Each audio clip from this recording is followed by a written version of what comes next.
Hey, what's up guys, it's SonicFreak here. Yeah, it's been a while since I last did a retrospective, since the last one I did was the Sonic Genesis Trilogy series. But this time I kind of want to skip ahead from like the early 90s and into the early 2000s, specifically in 2005 when Shadow the Hedgehog was released. So for starters, this was technically my first GameCube game that I've owned. Yeah, that's right, I was late getting my GameCube and I have gotten this for Christmas in 2005, right when the game came out a month before in November of 2005. So technically speaking, this was my first Sonic game before I even played Adventure DX and Adventure 2 Battle and Heroes and so on, at least on the GameCube system. Also, the reason why I'm doing this game as well is because I remember this game just being bad to a point where I traded Shadow the Hedgehog at GameStop for store credit to put it down towards Sonic Adventure DX and Adventure 2 Battle. So if I were to be completely honest, I think I only played this game for about 1 year and never touching it again, which led me to trading it at GameStop. So with that said, I decided to boot up Shadow the Hedgehog the other day to see how it holds up in 2020. And let me say that the game did not age too well. In fact, I would say the game aged worse than how it played back in 2005. Now, before I break down this game, let's look at the positives. On the surface level, this game looks like a promising and good game. Essentially, this gives more in-depth backstory about Shadow the Hedgehog's past and its origins on being the ultimate life form. And back in 2005, considering Shadow was at its peak in the Sonic series, this sounded like a good game. Even the trailer looked freaking amazing. But gameplay-wise, it's just completely opposite from that. So let's just talk about the presentation.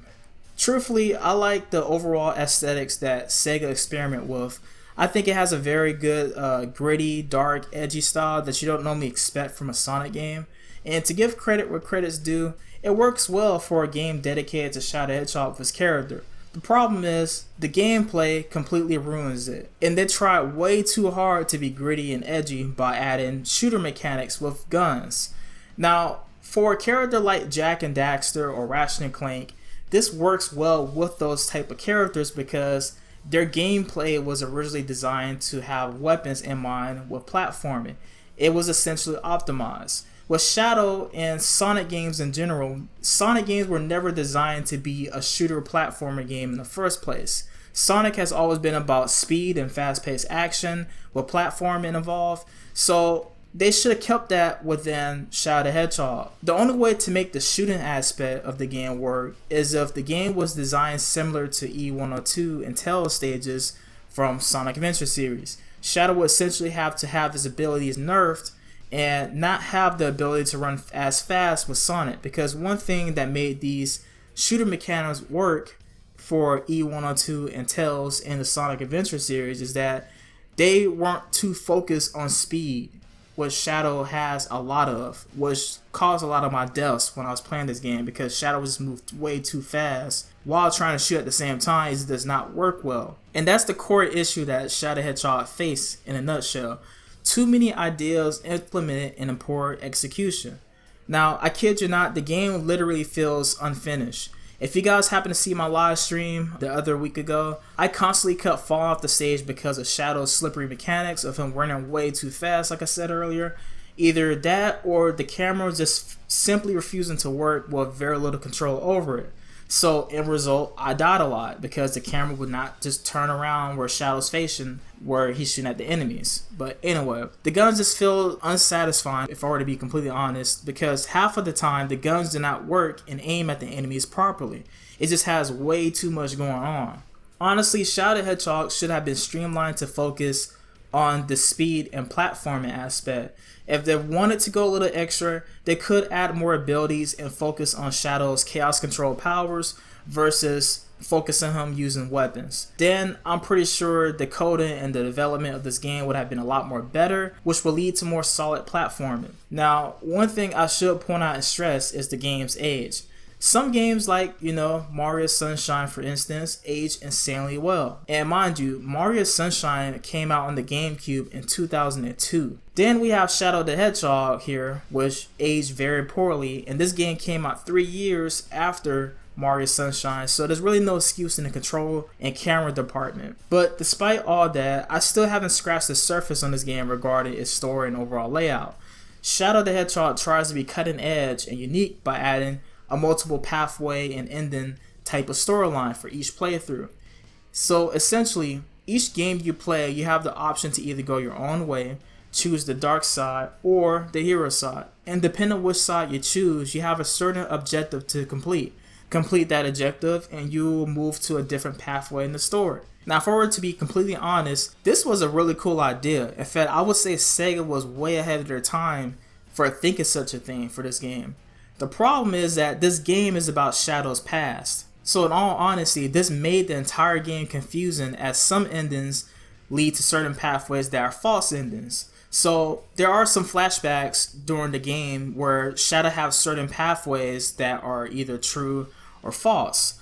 The game just does not make it clear. It's just super confusing. And if I were to be even more honest, something like this would work more for an original storyline for a new character. If Sonic Forces use this style of gameplay with your custom character, this format will work so much better. That's why I say Sega were ahead of their time with this idea. Because essentially, if this was indeed used for Sonic Forces, you can choose your character to lean towards the dark side with Eggman or lean towards the hero side with Sonic. And truthfully, Sonic Forces probably would have been a much better game if it had Shadow the Hedgehog's model. Think about it. I mean, your character is an original character, is not either good or bad, and your character have different abilities. I know they try to experiment some weapon ideas with the custom character in Sonic Forces, so the weapon idea from Shadow the Hedgehog would have probably worked better with Sonic Forces. But I'm kind of getting off subject here. I'm not trying to talk about Sonic Forces in this video, but on Shadow the Hedgehog, so I completely digress. But I hope you guys get my point with this. Going back on subject, this type of storyline thing does not work well for this game at all. What Sega should have done is honestly kept the game linear with all the necessary levels needed to give the clues for Shadow's past, and heck, even will work the whole mission system. Maybe on one stage you can speed through, and then the next stage you need to search for certain items or things or people and destroy for Black Doom, instead of mismatching 3 missions into one stage that you have an option to pick one. Just simplify the damn game. Like, that's all they need to do. They need to simplify the game. And that's what annoyed me the most with Shadow the Hedgehog, and is why I was never able to fully 100% this game legit. They just overcomplicated things to the point where they ruined the game. And it's honestly a shame, because this game does have valuable insight and backstory to Shadow's past. The only way I was able to know Shadow's true past and pathway was by watching a movie on YouTube, because the game was just that unbearable to play.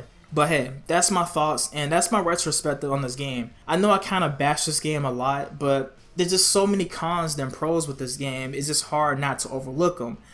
Maybe if this game was remade or re-released in present day now, I think this game would have done much better. But they rushed the game out. They're very sloppy with their ideas. And how convenient this came out in November, clearly before the holidays with Christmas. Sega has a known history for rushing Sonic games before holiday season, so I feel like this game was just a victim of just being rushed. Could be right, could be wrong. Let me know what you guys think in the comments below. Until then, I'm out. Peace, guys.